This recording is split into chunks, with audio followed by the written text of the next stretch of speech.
story of Amrita, chapter number 4. Okay.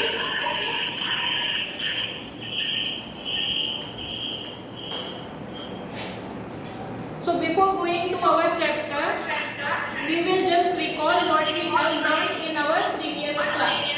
Chapter पे जाने से पहले हम ये लर्न करेंगे कि हमने अपनी प्रीवियस क्लास में क्या लर्न किया था, ठीक है। तो हमने देखा था कि there is a girl whose name is Amrita, जो कि खेजड़ी नाम के विलेज में रहती है। और ये खेजड़ी विलेज कहाँ पे आया था? तो जोधपुर सिटी है, जो कि राजस्थान में है। उसके नियर एक विलेज है जिसका नाम खेजड़ी है। और उस विलेज का नाम खेजड़ी क्यों रखा गया, हमने ये भी पढ़ा था। क्यों? क्योंकि वहाँ पे बहुत सारे खेजड़ी के ट्रीज ग्रो होते थे। ओके। फिर वहाँ के जो लोग थे, अमृता एंड हर विलेजर्स, वो लोग बहुत ज़्यादा ट्रीज से और एनिमल से प्यार करते थे। जितने भी वहाँ के विलेजर्स थे, जितने भी लोग थे, वो लोग क्या करते थे? एवरी मॉर्निंग उठते थे और जाके ट्रीज को हग करते थे और क्या बोलते थे?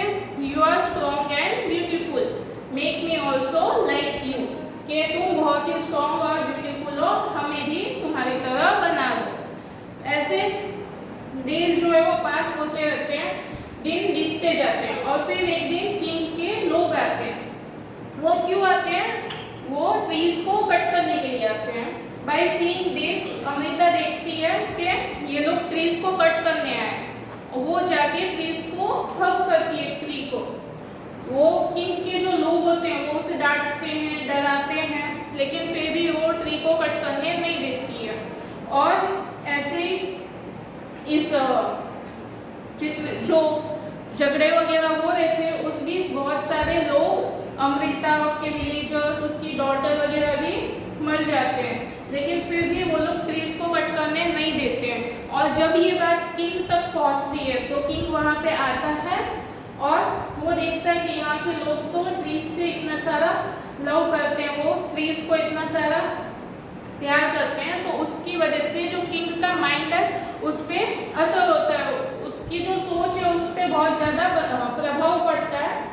और फिर वो अपना जो ऑर्डर है वो वापस ले लेता है और वो वहाँ पे एक रूल बनाता है कि आज के बाद इस एरिया में कोई भी ट्रीज या एनिमल्स को हर्ट नहीं करेगा, ठीक है। So all of you open page number 29। हम अपना आगे का चैप्टर कंटिन्यू करते हैं। Here some questions are given to you. Write about any one tree. हमें कोई भी एक ट्री के बारे में लिखना है। So here we will write about mango tree. हम यहाँ पे मैंगो ट्री के बारे में लिखेंगे। Name of the tree. तो हम मैंगो ट्री के बारे में डिस्कस करने जा रहे हैं। तो the name of the tree is mango tree. Okay. Next question. Does the tree have flowers? Which color? क्या ट्रीज पे फ्लावर्स है? If yes, तो वो कौन से कलर के हैं? अगर ट्रीज में फ्लावर्स है तो वो कौन से कलर के हैं, वो आपसे पूछा है। तो हाँ, जब आपने देखा होगा कि जब समर सीजन आती है उससे पहले जो मैंगो ट्री होता है उस पर छोटे छोटे फ्लावर्स आते हैं, जिसे हम गुजराती में मोर बोलते हैं। और फिर वो जो फ्लावर्स हैं वो धीरे धीरे मैंगो बन जाते हैं ना, तो वही फ्लावर्स के बारे में हमें यहाँ पे लिखना है। तो हमारा आंसर होगा yes, the tree has flowers of yellow colours. Okay, जो फ्लावर्स आते हैं वो कौन से कलर में होते हैं? येलो कलर के। Now see the next question. Do the flowers remain on the tree throughout the years? क्या वो जो flowers आते हैं मैंगो ट्री में वो क्या throughout रहते हैं, पूरे साल रहते हैं? तो हमारा आंसर होगा नो। जैसे समर सीजन आता है उसके कुछ टाइम पहले वो फ्लावर्स आते हैं उसके ऊपर, ट्री पे आते हैं और फिर धीरे धीरे वो जो ट्रीज है वो मैंगो बन जाते हैं, छोटे छोटे इतने छोटे छोटे मैंगोज बनते हैं और फिर धीरे धीरे वो बड़े हो जाते हैं। तो जो फ्लावर्स है वो पूरे year throughout the year नहीं रहते हैं। तो हमारा answer will be no, flowers did not remain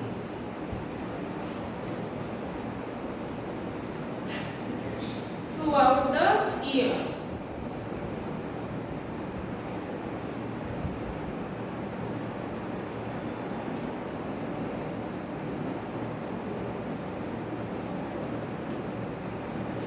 Okay. फिर in which month do their leaves fall? जो ट्री है मैंगो ट्री उसके लीव्स कब फॉल होते हैं, पत्ते कब गिर जाते हैं? तो हमको पता है कि जो ट्रीज की लीव्स गिरते हैं, सारे ट्रीज की लीव्स कब गिरते हैं? ऑटम सीजन में। और ऑटम सीजन कब आता है? In the month of January and February. Okay, तो हमारा आंसर होगा it leaves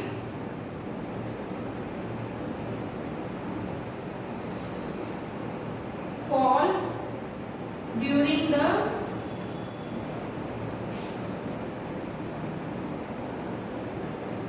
month of January and February. Okay, next question. Do fruits grow on the tree? Right their names. क्या जिस ट्री के बारे में हम बात कर रहे हैं उस पे फ्रूट्स ग्रो होते हैं, तो हमें उसका नाम लिखना है। तो मैंगो ट्री पे कौन से फ्रूट ग्रो होते हैं? मैंगो के। तो उसका नाम क्या होगा? Yes,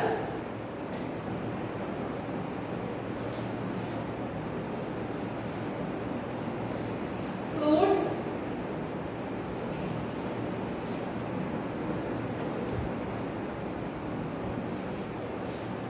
on the tree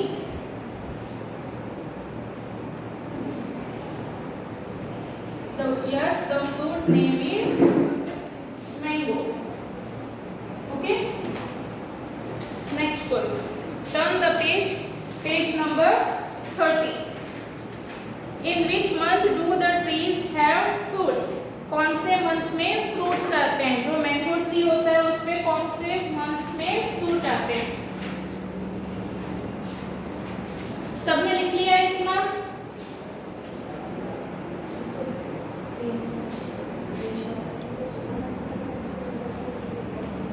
In which month do the trees have fruit? कौन से मंथ में फ्रूट्स आते हैं? तो कौन से मंथ में मैंगो ग्रो होते हैं? In the month of March and April. In the month of March and April, the tree have fruits. Okay, now next question. Have you eaten this fruit? Why? How do they taste? क्या आपने ये fruit कभी खाया? If yes, अगर आपका answer yes है तो वो कैसा टेस्ट होता है, उसका टेस्ट कैसा है? तो हम सबको पता है कि जो मैंगोज जब राइप होते हैं, जब पक जाते हैं तो उनका टेस्ट कैसा होता है? स्वीट। और जब रॉ होते हैं, कच्चे होते हैं, तो उनका टेस्ट कैसा होता है? सॉर, खट्टा। Okay, yes, I have eaten this fruit.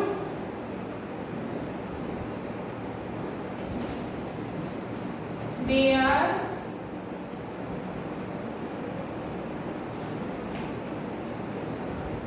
sour when raw. जब कच्चे होते हैं तो उनका टेस्ट कैसा होता है? sour. Sour means खट्टा। And sweet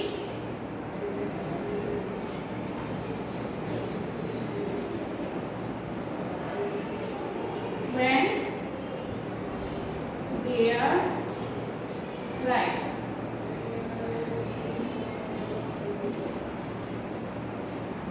Done. Now here discuss, हमें discuss section दिया हुआ है. Why do people hunt? लोग शिकार क्यों करते हैं, हमें डिस्कस करना है। तो जो भी वो अभी आजकल तो ऐसा हो गया है कि शिकार करना बिल्कुल ही मना है, एनिमल्स को आप हंट नहीं कर सकते हो, लेकिन वो फिर भी बहुत सारी ऐसी जगह है और बहुत सारे ऐसे लोग हैं जो हंट करते हैं, एनिमल्स को नुकसान पहुंचाते हैं और उन्हें मारते हैं, शिकार करते हैं। वे क्यों करते हैं वो ऐसा? तो बहुत सारे ऐसे लोग हैं जो एनिमल्स को हंट करके खा जाते हैं फॉर फूड, वो अपने खाने के लिए शिकार करते हैं एनिमल्स का। और बहुत सारे ऐसे एरियाज हैं जहाँ पे एनिमल्स को मार के उनके बोन्स है या फिर फ्लैश है, नेल्स वगैरह है, उसे वो लोग सेल कर देते हैं, बेचते हैं, जिसकी वजह से उन्हें पैसे मिलते हैं। और बहुत सारे ऐसे भी लोग हैं जो खाली उनके फन और एक्साइटमेंट, एंटरटेनमेंट के लिए हंट करते हैं एनिमल्स का।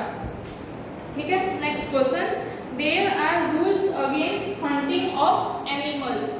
एनिमल्स को शिकार के लिए बहुत सारे रूल्स बनाए गए हैं। People can be punished for hunting, और जो हंटिंग है अगर आप किसी का शिकार करते हो तो आपको उसके लिए पनिशमेंट मिलती है।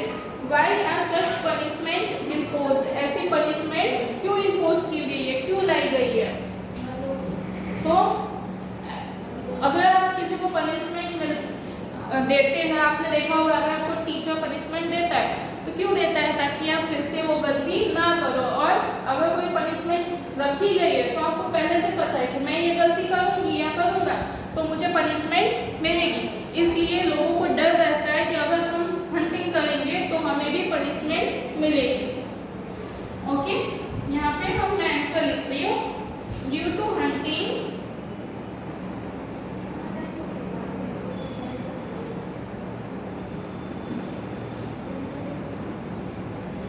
animals existence of some animals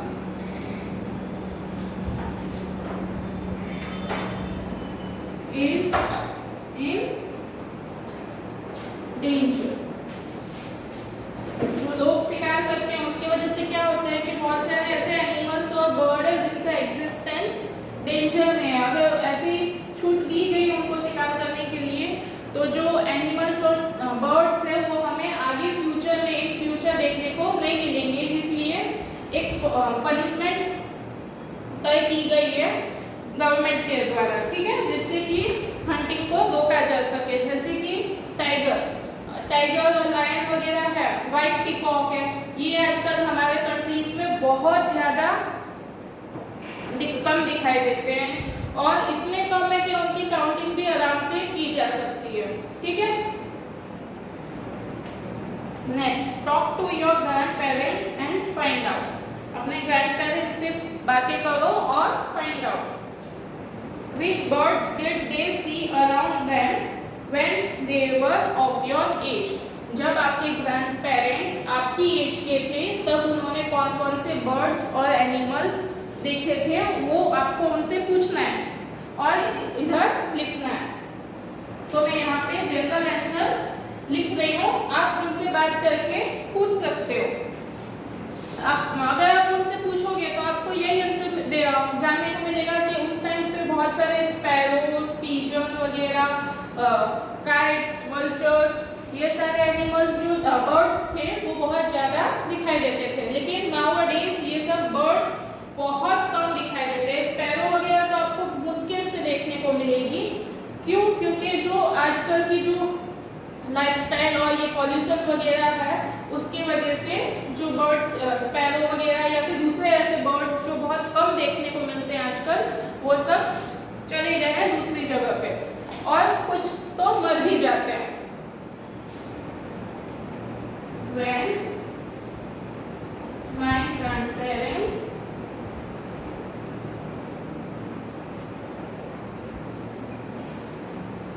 are of my age, they saw birds like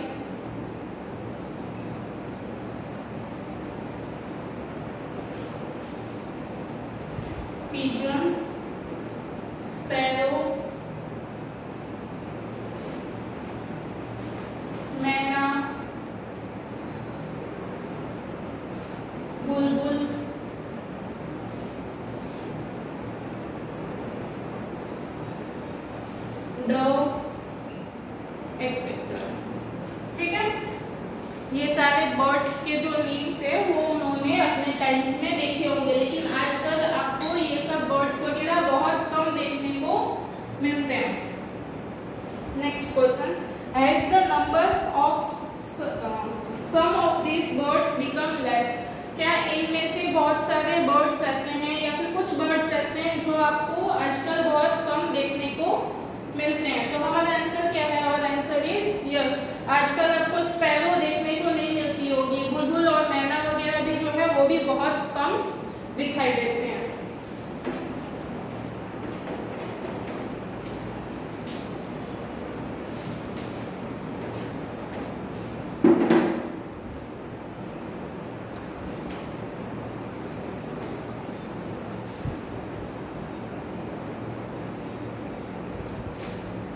Yes, the number of many birds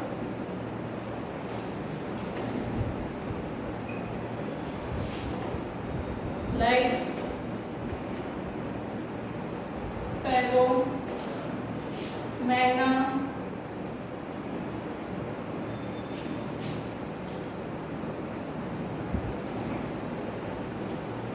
dove, etc. have become less.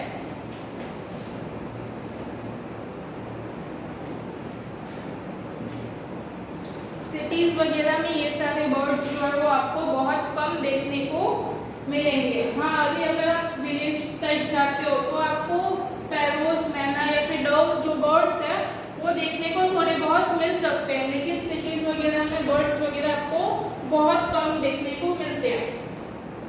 Are there some birds or animals which they cannot see any more now? क्या ऐसे birds और animals हैं जो हमें बिल्कुल भी देखने को नहीं मिलते हैं आजकल? क्या ऐसे कोई बर्ड्स और एनिमल्स हैं? हमें उनके नेम यहाँ पे लिखने हैं। तो जैसे बुलबुल है, स्पैरो है, ये सब बिल्कुल तो नहीं लेकिन बहुत कम देखने को मिलते हैं आपको। ठीक है, उनके नेम्स है स्पैरोज, बुलबुल,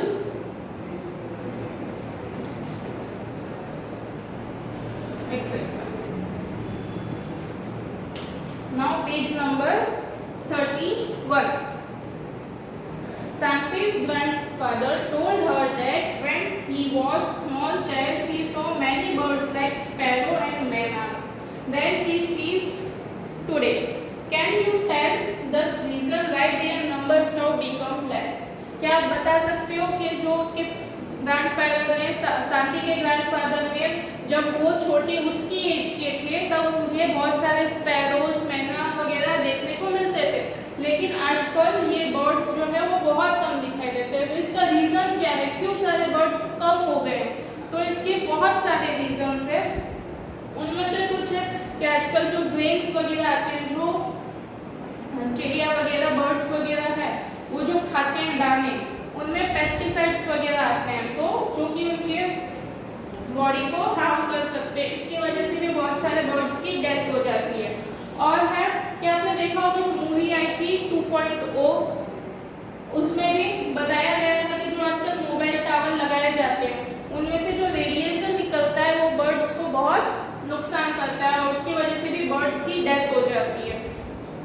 फिर है कि हम ट्रीज वगैरह कट कर रहे हैं, आजकल ह्यूमन बीइंग्स जो है वो ट्रीज कट कर रहे हैं, जिसकी वजह से क्या होता है कि बर्ड्स को रहने के लिए घर ही नहीं है, इसलिए वो एक जगह से दूसरी जगह पे चले जाते हैं जहाँ पे ट्रीज वगैरह उनको ज़्यादा मिलते हैं। ठीक है, और एक और रीज़न है एयर पॉल्यूशन। जो इंडस्ट्रीज वगैरह है उनमें से इतना ज़्यादा पॉल्यूशन, इतनी ज़्यादा एयर इतनी ज़्यादा खराब आती है कि जो बर्ड्स वगैरह है वो सहन नहीं कर सकते और इसकी वजह से भी उनकी डेथ हो जाती है। ठीक है, बर्ड्स वगैरह मर जाते हैं।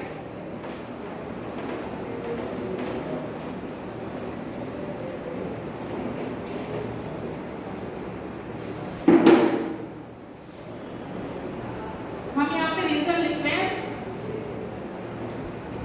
Due to effect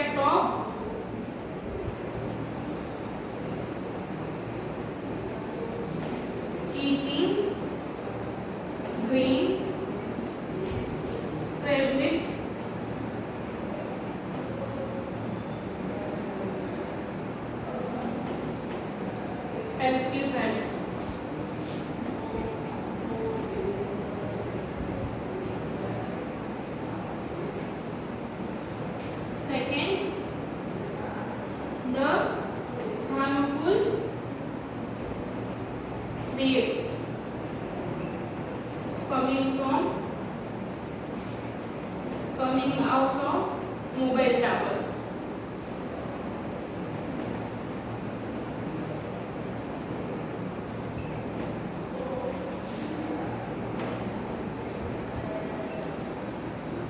Cutting of trees.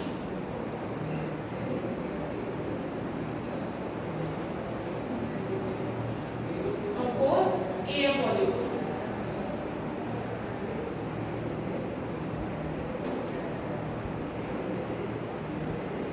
ये कुछ रीजंस है जिसकी वजह से आजकल बर्ड्स जो है वो कम नंबर में कम हो रहे हैं, उनकी एग्जिस्टेंस जो है वो कम हो रही है. The khejdi tree was the most common tree that grew in Amrita's village. Which kind of trees can you see the most in your area? Name two such trees. जो खेजड़ी ट्रीज थे वो अमृता के विलेज में बहुत ज़्यादा grow होते थे. क्या आपके एरिया में भी कोई ऐसे ट्रीज है जो ग्रो होते हैं और उनमें से दो के नाम आपको यहाँ पे लिखने हैं? तो कौन कौन से लिख सकते हैं हम? मैंगो ट्री लिख सकते हैं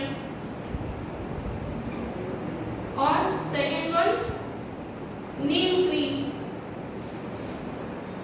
ये आपको इजीली आपके आसपास देखने को मिल जाएंगे. Okay, now we are sorry the khejri tree is found mainly in desert area. आप देखोगे कि नीचे आपको एक येलो बॉक्स दिया हुआ है, उस पे पढ़ते हैं. It can grow without much water. जो खेजड़ी ट्री था वो कहाँ पे फाउंड होता है? मेनली डेजर्ट एरिया में, और इसे ग्रो होने के लिए, बड़े होने के लिए ज़्यादा पानी की जरूरत नहीं होती. It's bark is used for making medicine. इसके जो barks होते हैं वो किस लिए यूज होते हैं? मेडिसिन बनाने के लिए. People who can eat its fruits. और जो खिजड़ी ट्री के फ्रूट्स होते हैं वो लोग खाते हैं. It's would is such that it will not be affected by insects. और इसकी जो लकड़ी होती है, जो इसको कट करके जो फर्नीचर वगैरह बनाया जाता है, वो वुड ऐसा होता है कि इसे इंसेक्ट्स वगैरह अफेक्ट नहीं कर सकते हैं. फिर next, animal in this area